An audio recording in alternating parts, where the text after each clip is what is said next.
Janganlah engkau merasa sayang kepadanya, sebab berlaku nyawa ganti nyawa, mata ganti mata, gigi ganti gigi, tangan ganti tangan, kaki ganti kaki.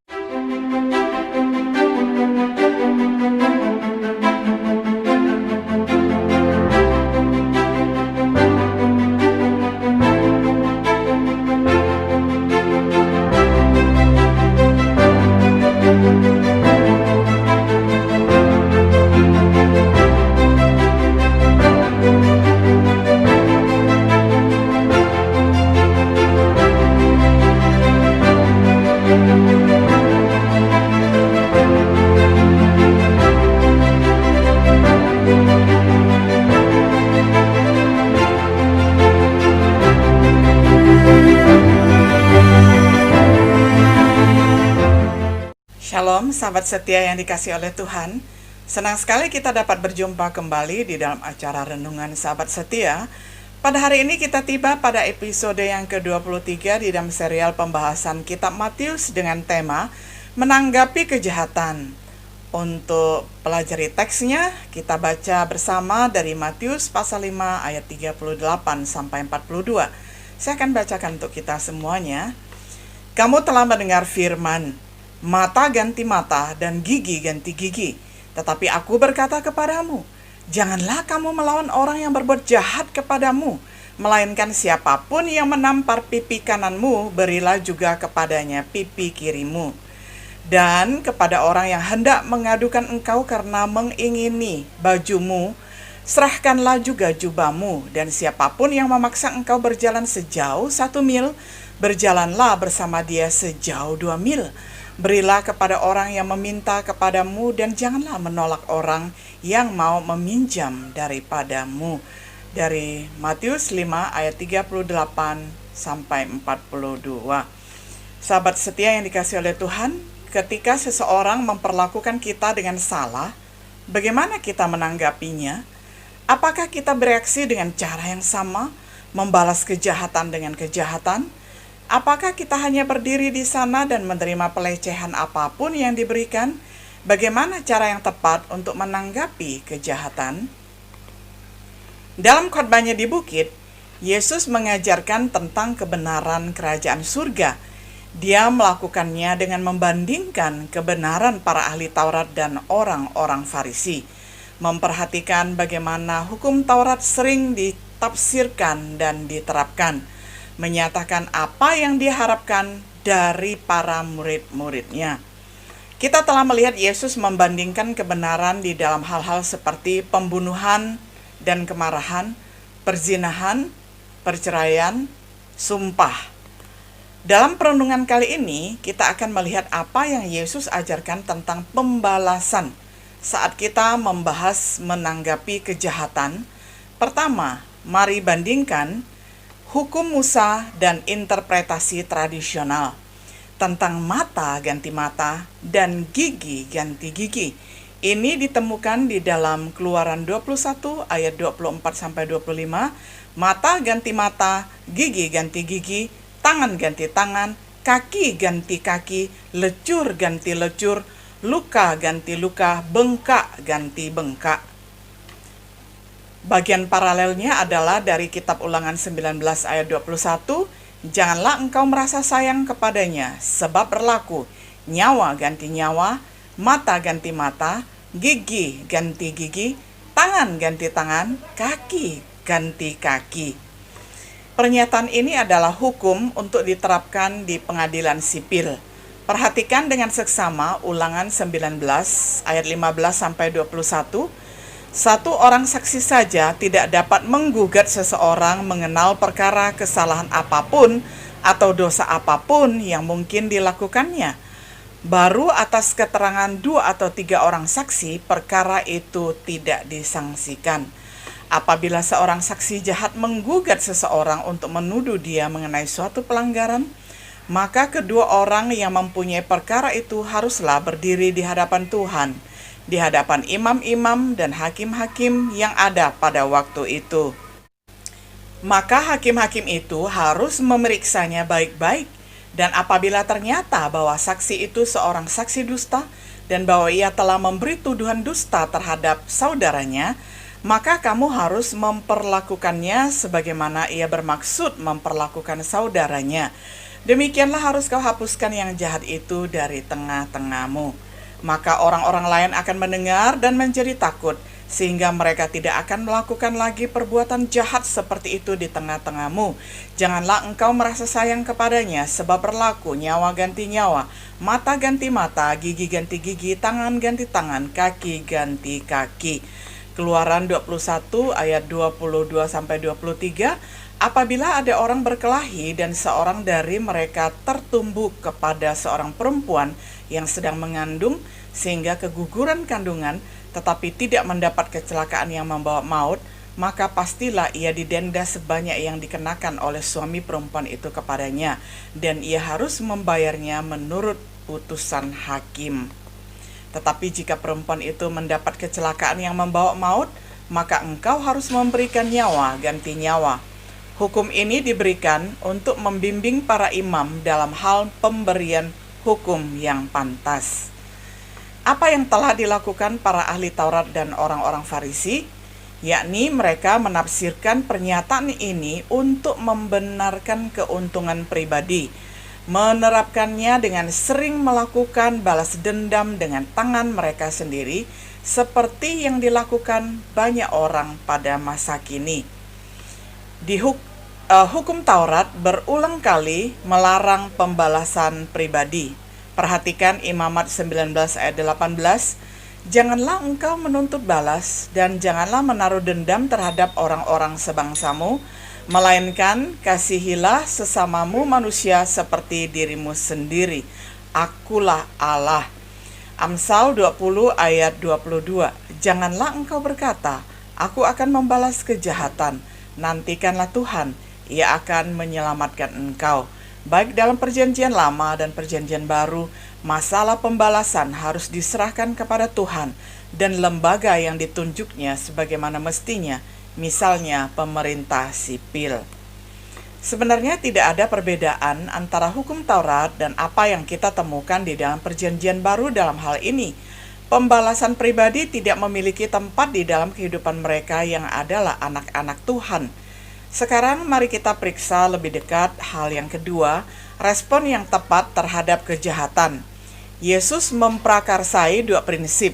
Jangan melawan orang jahat di ayat 39a, tidak perlu membalas dendam dengan tangan sendiri, bahkan jangan melawan orang jahat ketika kejahatan sedang berlangsung. Menanggapi kejahatan dengan melakukan kebaikan ayat 39b sampai 42. Yesus mengilustrasikan asas ini dengan beberapa contoh. Yang pertama, menanggapi penganiayaan fisik. Berikanlah pipi yang lain apabila ada orang menampar pipimu yang satu. Lalu memberikan pipi yang lain sebagai ekspresi kasih, menunjukkan bahwa kita mengasihi orang yang menganiaya kita, kita tidak membalasnya. Menanggapi gugatan perdata dengan memberikan lebih daripada apa yang orang gugat pada kita di ayat yang ke-40. Yang ketiga, menanggapi penindasan penguasa dengan menawarkan untuk melakukan lebih daripada yang diminta daripada kita, ayat 41. Yang keempat, menanggapi mereka yang meminta bantuan dengan memberi mereka apa yang mereka minta, ayat 42, yakni tentang the second mile. Apabila ada orang meminta kamu mengangkat barang sejauh 1 mil, berjalanlah bersama dengan dia 2 mil ataupun mil yang kedua. Dengan demikian orang tersebut akan terheran-heran mengapa kita melakukan hal demikian. Itu akan nanti menjadi pertanda dan menjadi petunjuk bahwa kita ini adalah anak-anak Allah Bapa di surga yang tidak membalas kejahatan dengan kejahatan, tetapi mengalahkan kejahatan dengan kebaikan. Di dalam setiap kasus, prinsipnya sama, kita tidak boleh melawan orang itu. Siapa yang akan menganiaya kita, siapa yang akan mencoba merampas harta kita, janganlah kita membalaskan yang jahat kepada mereka.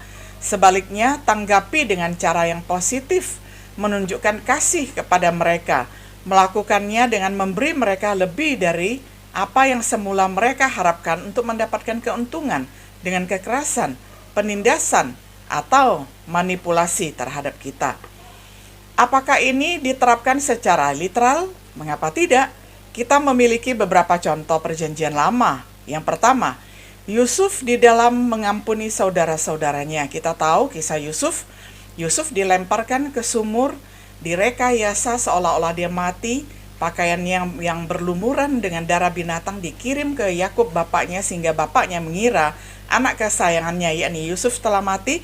Padahal Yusuf dijual ke Mesir, dan di Mesir juga dia akhirnya masuk penjara. Tetapi karena dia memiliki karunia menafsirkan mimpi, dia dapat menjadi orang nomor 2 di Mesir. Dan setelah dia sukses, dia tidak memperlakukan saudara-saudaranya yang kelaparan, mencari gandum dengan membalas kejahatan. Tetapi Yusuf memberikan segala sesuatu yang baik, bahkan memberikan tanah Goshen kepada saudara-saudaranya beserta dengan ayahnya. Ada 75 jiwa pada saat itu yang mula-mula tinggal di tanah Mesir ataupun tinggal di tanah Goshen di Mesir.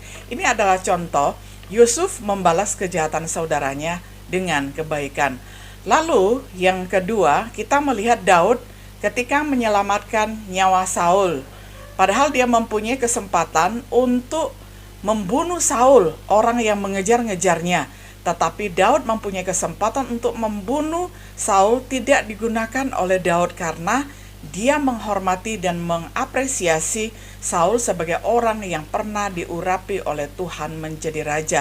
Jadi dia tidak membalas kejahatan dengan kejahatan, melainkan membiarkan Saul tetap hidup. Lalu yang ketiga, Elisa, yakni memberi makan tentara Aram.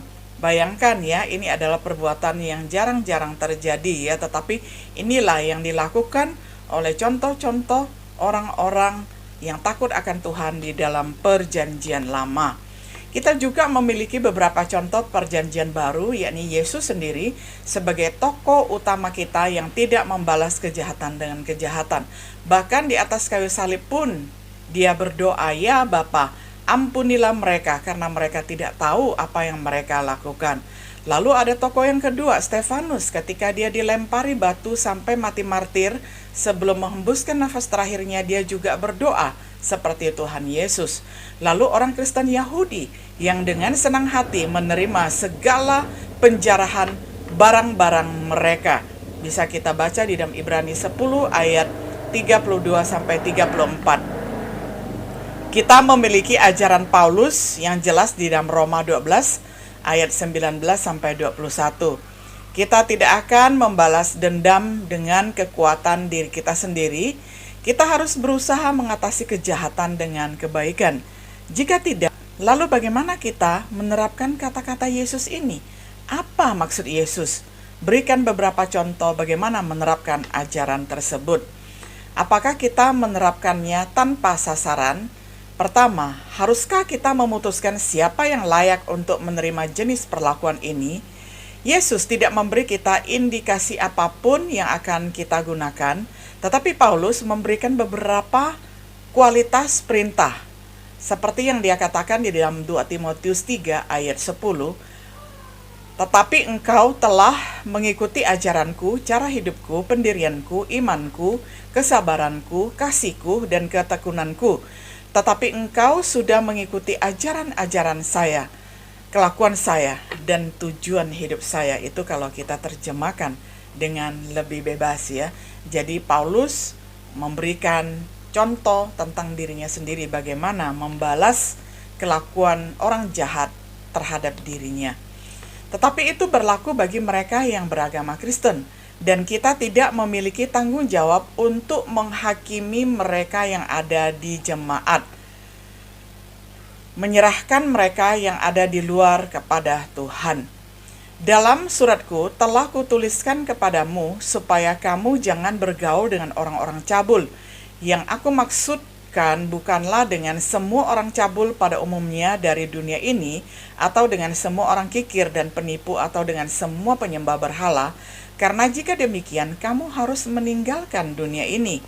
Tetapi yang kutuliskan kepada kamu ialah supaya kamu jangan bergaul dengan orang yang sekalipun menyebut dirinya saudara adalah orang cabul, kikir, penyembah berhala, pemfitnah, pemabuk, atau penipu. Dengan orang yang demikian, janganlah kamu sekali-sekali makan bersama-sama. Sebab dengan wewenang apakah aku menghakimi mereka yang berada di luar jemaat? Bukankah kamu hanya menghakimi mereka yang berada di dalam jemaat? Mereka yang berada di luar jemaat akan dihakimi Allah. Usirlah orang yang melakukan kejahatan dari tengah-tengah kamu. 1 Korintus 5 ayat 9-13. Ajaran Yesus dalam perikop ini diakui menantang. Ini bertentangan dengan apa yang kita sebut sifat manusia. Tapi kita dipanggil untuk dengan jalan itu Ia telah menganugerahkan kepada kita janji-janji yang berharga dan yang sangat besar, supaya olehnya kamu beroleh mengambil bagian dalam kodrat ilahi dan luput dari hawa nafsu duniawi yang membinasakan kamu. 2 Petrus 1 ayat 4. Dengan kata lain, kita memiliki hak yang istimewa untuk menjadi seperti Tuhan daripada seperti manusia. Seperti yang akan kita lihat pada pelajaran berikutnya, ini harus benar-benar terjadi. Anak-anak Bapamu yang di surga yang Yesus ajarkan sebagai standar kebenaran yang jauh melebihi para ahli Taurat dan orang-orang Farisi dari kebanyakan orang pada hari ini. Paling tidak, marilah kita mengeluarkan energi sebanyak-banyaknya dalam melihat bagaimana kita dapat menerapkan bagian ini pada kehidupan. Karena banyak yang mencoba menjelaskan bagaimana itu tidak benar-benar berarti seperti apa yang dikatakan. Jadi, banyak sekali orang menganggap bahwa ini adalah ajaran yang tidak bisa diterapkan.